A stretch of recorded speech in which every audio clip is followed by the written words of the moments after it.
बिस्मिल्लाहिर्रहमानिर्रहीम। अस्सलाम वालेकुम। आज हम बनाएंगे केरी का मुरब्बा बनाएंगे, जिसके लिए ये 6-7 केरियाँ ली हैं। इनको अच्छे से धो के खुश्क कर लिया। अब इनके ऊपर से छिलका निकालेंगे। इस तरीके से इसका ऊपर का सारा छिलका निकाल लेंगे। तो इस तरीके से इसको काट लेंगे। आप चाहें तो इससे भी छोटे आप टुकड़े कर सकते हैं। कुछ केरियाँ वाइट है और कुछ पीली, लेकिन है केरियाँ पीली वाली भी केरी है सख्त। अब इसमें किसी बर्तन में डाल देंगे और ऊपर इसके 1 कप के करीब चीनी मिला लेंगे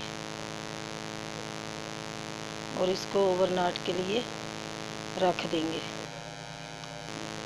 इस तरीके से ढक के रख देंगे। ये देखें पूरी रात पड़ी रही है, तो इसमें ये केरियों ने पानी अपना छोड़ दिया।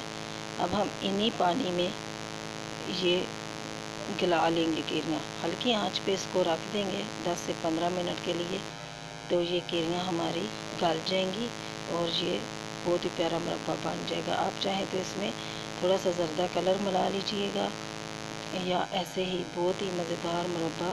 ये देखें जी, इस तरीके से ये बन के तैयार है। केरियाँ भी हमारी गल चुकी हैं और आप 2-3 दिन फ्रिज में रखेंगे, उसके बाद खाएंगे तो बहुत ही मज़ेदार लगेगा। अल्लाह ताला आपको अपनी फ़िज़्र-ओ-मान में रखे, दुआ में।